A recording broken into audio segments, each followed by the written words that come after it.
여러분 안녕하십니까? 첫 소식 대우조선해양 파업 상황부터 알아보겠습니다. 오늘도 그동안 깎인 임금을 복구시켜달라는 대우조선 하청 노동자들의 파업과 협상이 계속되고 있습니다. 대우조선 밖에선 민주노총 금속노조 6천여 명이 모인 가운데 총파업을 결의했고 안에선 반대로 파업 중단을 촉구하는 맞불 집회가 열렸습니다. 먼저 정성호 기자가 보도합니다.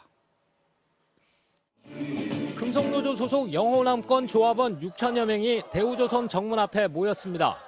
이들은 49일째 파업을 이어오고 있는 대우조선 하청 노동자들과 연대하기 위해 총파업에 돌입하겠다고 밝혔습니다.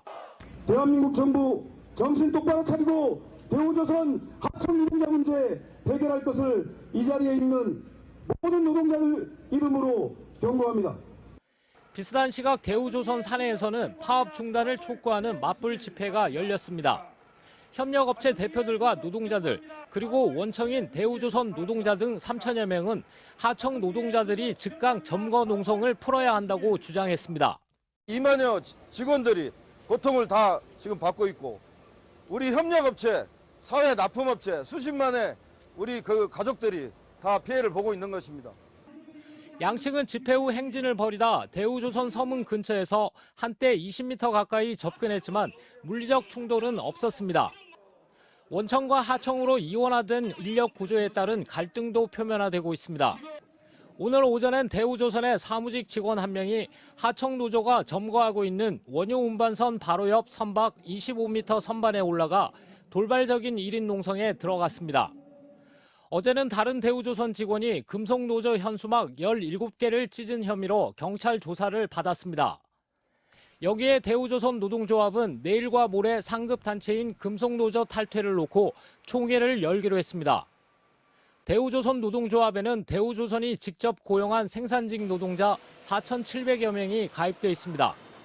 MBC 뉴스 정성호입니다. 협상 소식 알아보겠습니다. 지금 이 시간에도 하청업체 노사 양측이 막판 협상을 벌이고 있는데요. 이정식 고용노동부 장관이 오늘 오후에 급하게 다시 대우조선을 찾아갔습니다. 막판 중재를 위한 게 아니냐, 그렇다면 어느 정도는 노사의 입장 차이가 좁혀진 거 아니냐는 관측이 나오고 있습니다. 현장에 나가 있는 취재기자 연결합니다. 자, 이재경 기자, 지금 어떤 상황인가요?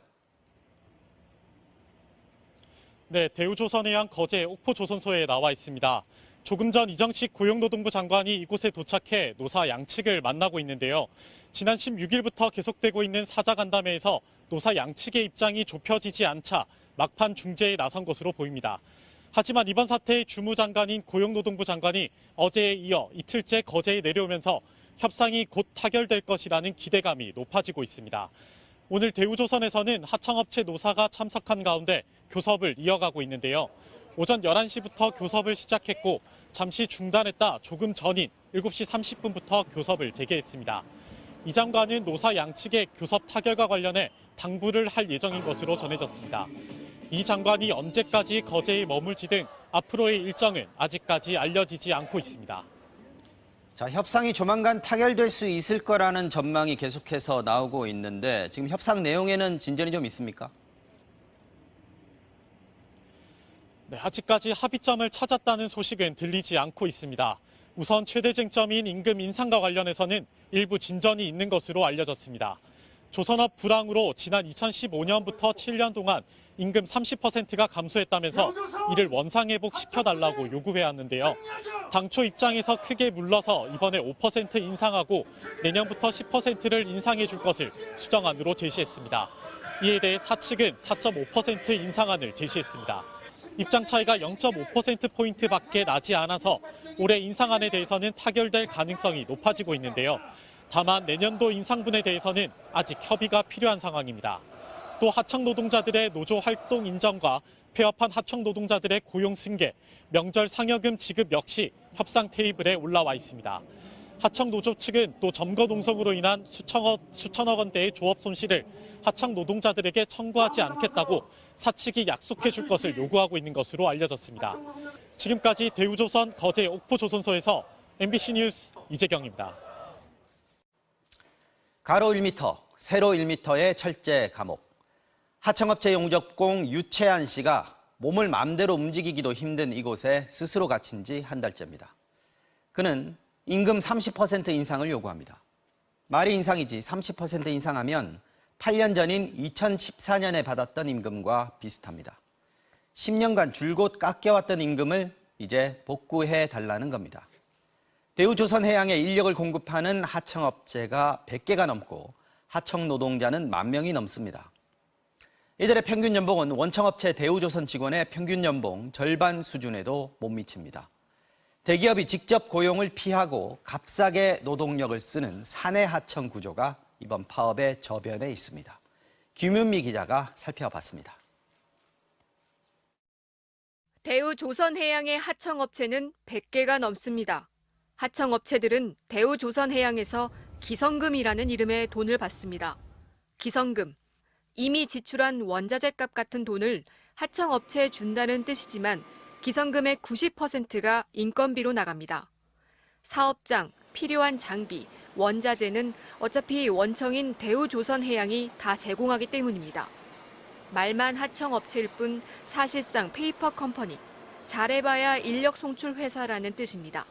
인력 회사죠. 10,000명이 넘는 하청 사람들은 얘기를 하고 싶어도 회사에서 불이익을 주고 회사가 없어질지도 모르니까 그냥 입 닫고 가만히 있는 것뿐이에요. 기성금은 제대로 올려줬을까? 올해 대우조선해양이 올려준 인상률은 3.2%. 최저임금은 물론 물가 상승률보다도 덜 올랐습니다. 최저시급에서 최저시급으로 간 거예요. 이게 말장난이거든요. 저희는 무조건 한 달 월급 곱하기 12로 계산하시면 돼요. 그렇기 때문에 연봉이 3,000 넘는 사람이 많이 없죠. 이런 기형적 구조를 사내 하청이라고 부릅니다. 형식적으로는 일감을 통째로 떼어주는 하도급 계약을 맺지만 사실은 대기업들이 직접 고용하지 않고 값싼 노동력을 편하게 쓰는 편법 수단으로 전락했습니다. 노동자들은 다시 원청업체한테 요구를 하게 되죠. 그럼 원청업체 자기들은 법적인 책임 주체가 아니라는 거예요. 왜? 그 사람들을 고용한 사람이 아니라는 거죠. 이런 법에 가지고 장난을 치는 거예요. 이런 고질적 관행에 대해 국제노동기구 ILO도 10년째 시정을 요구하고 있습니다. 한국 정부가 엄중하게 감독해라. 이 권고가 이미 2008년부터 계속 반복돼서 나오고 있거든요. 근데 어떻습니까? 까지 아무것도 안 한 거죠.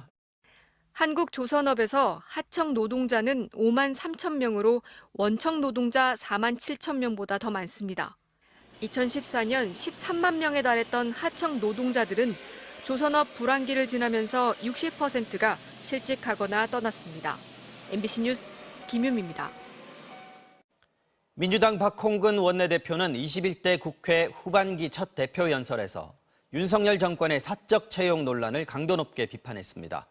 대통령실이 검찰 출신 문고리 육상 씨에 장악됐다고 주장했고 이런 권력의 사유와는 대가를 치를 거라면서 박근혜 전 대통령 탄핵 얘기도 꺼냈습니다. 김건휘 기자입니다. 야당이 된 민주당 대표의 연설은 시작부터 윤석열 정부의 날을 세웠습니다. 30%대 지지율은 정권 말기 레임덕 수준이라며 그 원인으로 4명이 낙마한 참사 수준의 내각 인사와 사적 채용을 꼽았습니다. 사적 채용, 측근 불공정 인사 등으로 드러나고 있는 대통령의 권력의 사유와는 반드시 대가를 치르게 됩니다. 특히 대통령실이 검찰 출신 문고리 육상 씨에 장악되고 있다며 검찰 편중 인사를 비판했습니다. 민간인을 해외 순방에 동행시켜 비선 보좌 논란이 벌어진 김건희 여사를 직접 언급하며 대통령 부인이 권력 실세란 말이 나와서 되겠냐고 질타했습니다. 그러면서 박근혜 전 대통령 탄핵 얘기도 꺼냈습니다. 박근혜 정부 시절 청와대의 공적 시스템을 무력화시킨 비선 실세 최순실의 국정농단은 헌정사상 초유의 대통령 탄핵으로 이어졌습니다. 여당이 탈북어민 북송 사건을 쟁점화하는 건 구시대적 종북몰이라며 경제와 민생을 챙기라고 촉구했습니다. 온통 감세와 규제 완화 정책뿐입니다. 감세로 세수가 줄어들면 무슨 돈으로 서민을 지원할 것입니까? 혐오와 차별을 막기 위해 평등법을 이번 국회에서 공론화하고 선택적 모병제 도입을 검토하겠다고도 약속했습니다. 박 대표의 연설에 대해 국민의힘은 모든 책임을 출범 2달 된 윤석열 정부 탓으로 돌리는 건 내로남불이라고 반발했습니다. 과거 추억에 빠져 입만 열면 탄핵을 전가보도로 쓰는 민주당. 과연 협치의 의지가 있는지 묻고 싶습니다. 여야는 오늘도 국회 원구성에 대해선 합의점을 찾지 못했고 먼저 민생 법안을 다룰 민생경제 특위 구성만 의결했습니다. MBC 뉴스 김건희입니다. 대통령실의 사적 채용 논란에 대해 여권 전체가 연이틀 적극 반박에 나서고 있습니다. 악의적 프레임이라며 정상적인 추천을 거친 정당한 채용이라고 거듭 주장했습니다.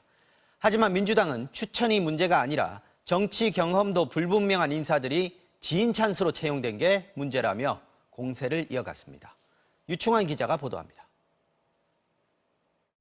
대통령실 사적 채용 논란에 오늘은 윤핵관 장제원 의원이 방어에 나섰습니다.